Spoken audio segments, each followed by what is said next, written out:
He lived in a penthouse worth $30 million, white walls, ocean view, private elevator, and right in the middle of it, a beanbag chair.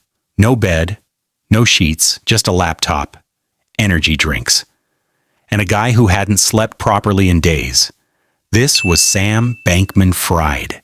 He ran one of the biggest crypto exchanges in the world. He controlled billions of dollars.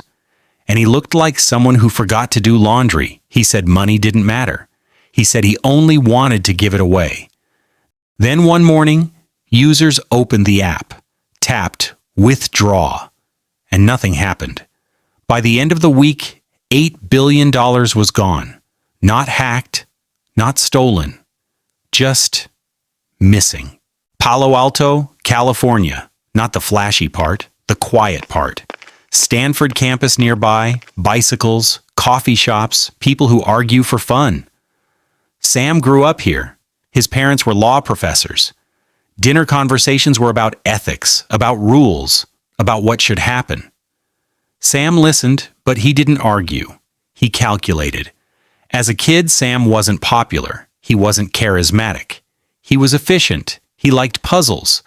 Games where the goal wasn't winning, but optimizing. If everyone else zigged, Sam asked why.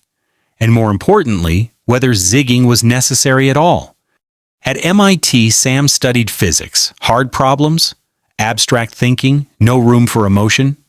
That's where he discovered something that clicked instantly: effective altruism. The idea sounded harmless, almost noble. Don't help one person emotionally. Help a million statistically. Don't follow your heart.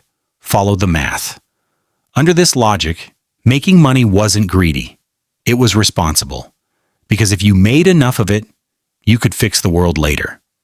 And that word, later, did a lot of work. Sam didn't chase startups at first. He went to Wall Street, not because he loved finance, but because finance was inefficient. One day, he noticed something simple. Bitcoin in the US was cheaper than Bitcoin in Japan. Same asset, different price. So he bought it here, sold it there, again and again. No speeches, no vision, just clicking buttons. Within months, he was making millions. Sam learned an important lesson early. You don't need to believe in something to profit from it. In 2017, Sam started Alameda Research, a crypto trading firm. No mission, no branding, just trades, big ones, fast ones, sometimes reckless ones. Alameda borrowed money, leveraged positions, lost badly on some bets, but crypto prices kept rising. And rising markets forgive a lot. Losses disappeared under new gains, questions were postponed, confidence filled the gaps. At some point, Sam realized something obvious. Being the gambler was risky. Owning the casino was better. So in 2019, he built FTX, a crypto exchange. It promised speed, transparency, professionalism, crypto for adults. And people believed him because Sam didn't look dangerous. He looked harmless. Messy hair, cargo shorts, awkward posture, no yachts, no watches. Just a guy who looked like he accidentally became rich. FTX didn't sell dreams. It sold trust, Super Bowl ads, stadium naming rights, celebrity endorsements. Sam testified before Congress. He asked for regulation. That was the moment everyone relaxed. Because scammers don't usually ask for rules. And no one noticed that behind the scenes, nothing was being tracked properly. No real accounting, no real oversight, just Slack messages, verbal approvals, and billions moving quietly. FTX told customers their money was safe, separate, untouchable. Customer funds are never used, Sam said it calmly, more than once. But behind the screens there was a tunnel, a quiet one. Money flowed from FTX to Alameda, not in suitcases, not at night.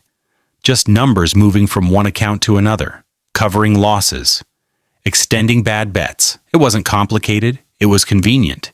And convenience is how most disasters begin. Alameda's balance sheet had a problem. Too many losses. Too little real collateral.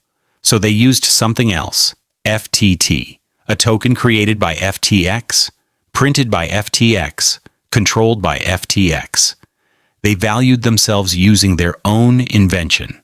It was like borrowing against a mirror and calling it a foundation. As long as no one questioned it, the numbers looked solid. And no one questioned it, because everyone was making money, on paper.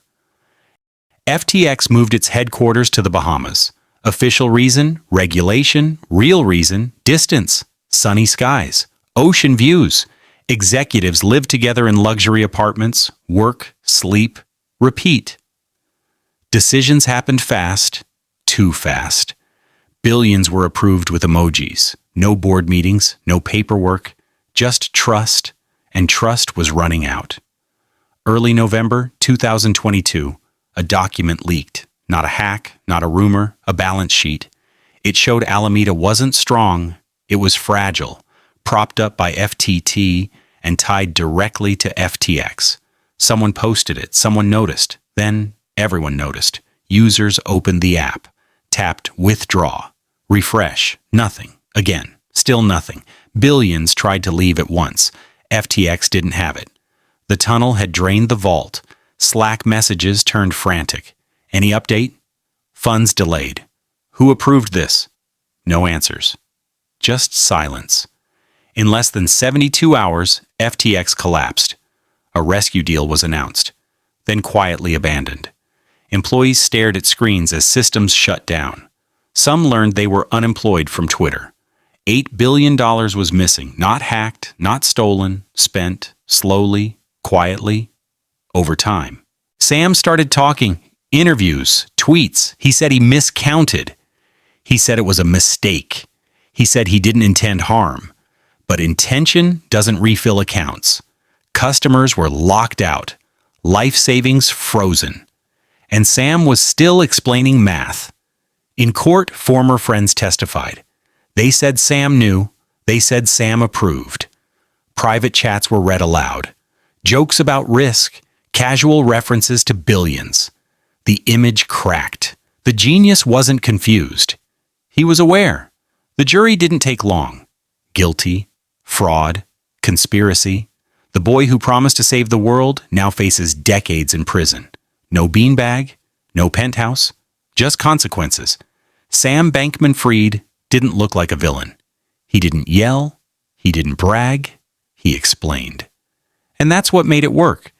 Because the most dangerous lies don't sound evil. They sound logical. They sound reasonable.